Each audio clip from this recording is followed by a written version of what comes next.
एक दिन की बात है। गोकुल में बाल कन्हैया और माता यशोदा के बीच एक मीठी चर्चा चल रही थी।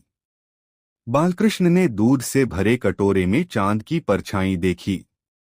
नटखट कन्हैया ने अपनी माँ से कहा, देखो माँ, मैंने दूध के बर्तन में चांद को कैद कर लिया है।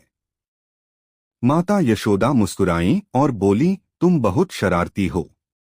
यदि तुमने ऐसा कहा तो लोग कहेंगे कि तुमने चांद को चुरा लिया है और तुम एक चोर कहलाओगे। इस पर कन्हैया ने हंसते हुए जवाब दिया, मुझे चोर कहलाने की कोई चिंता नहीं है माँ। लोग चाहे जो कहें, लेकिन यह सच है कि मैंने चांद को पकड़ लिया है। बालकृष्ण को यह जानने की उत्सुकता हुई कि आखिर ब्रह्मांड में ऐसा कौन है जो इस चांद के रहस्य को समझता है।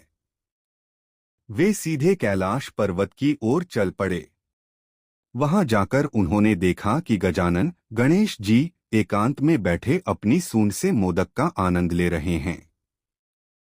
कन्हैया ने मुस्कुराते हुए गणेश जी को प्रणाम किया और अपना प्रश्न उनके सामने रखा, हे बुद्धि के देवता, मुझे एक बात बताइए।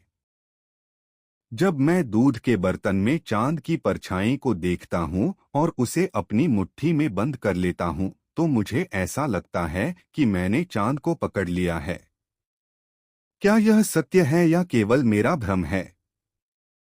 गणेश जी ने बड़े प्रेम से लड्डू निगला और अपनी सूक्ष्म बुद्धि का परिचय देते हुए कहा, हे कान्हा, जो तुम देखते हो वह तुम्हारी दृष्टि है, जो तुम सोचते हो वह तुम्हारी बुद्धि है। दूध में दिखने वाला चांद केवल एक प्रतिबिंब है। सत्य तो यह है कि चांद अपनी जगह पर स्थिर है और तुम अपनी जगह पर।